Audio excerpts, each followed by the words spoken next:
নমস্কাৰ গাইজ এটা গুৰুত্বপূৰ্ণ বাৰ্তা দিবৰ কাৰণে আমি এই ভিডিঅ'টো বনাইছোঁ যে 2026ত অসমৰ মুখ্যমন্ত্ৰী সলনি হ'ব নেকি হয়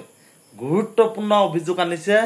সাংসদ তথা প্ৰদেশ কংগ্ৰেছৰ সভাপতি গৌৰৱ গগৈয়ে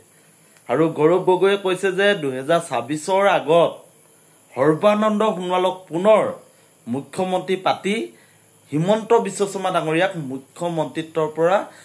অতৰাই দিব বুলি এতিয়া সাংসদ গৌৰৱ গগৈ ডাঙৰীয়া কৈছে আপোনালোকৰ দৃষ্টিভংগী আপোনালোকৰ মতামতসমূহ আমাক জনাওক যেহেতু আজি গৌৰৱ গগৈ ডাঙৰীয়াই এখন সংবাদ মেল দিছে আৰু সংবাদ মেলত তেখেতে স্পষ্টভাৱে অভিযোগ আনিছে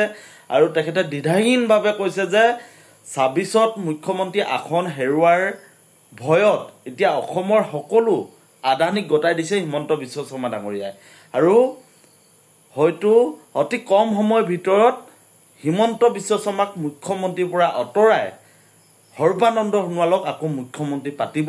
এনেধৰণে সাংসদ গৌৰৱ গগৈয়ে সংবাদ মাধ্যমৰ সন্মুখত প্ৰতিক্ৰিয়া ব্যক্ত কৰা দেখা গ'ল আপোনালোকৰ মতামতসমূহ জনাব সঁচাকৈ হিমন্ত বিশ্ব শৰ্মা ডাঙৰীয়াক মুখ্যমন্ত্ৰীৰ পৰা অতৰাই সৰ্বানন্দ সোণোৱালক মুখ্যমন্ত্ৰী পাতিব নেকি সাংসদ তথা প্ৰদেশ কংগ্ৰেছৰ সভাপতি গৌৰৱ গগৈ ডাঙৰীয়াই যি অভিযোগ আনিছে এই অভিযোগ সঁচা নেকি আপোনালোকৰ দৃষ্টিভংগী আপোনালোকে কি ভাবে সঁচাকৈ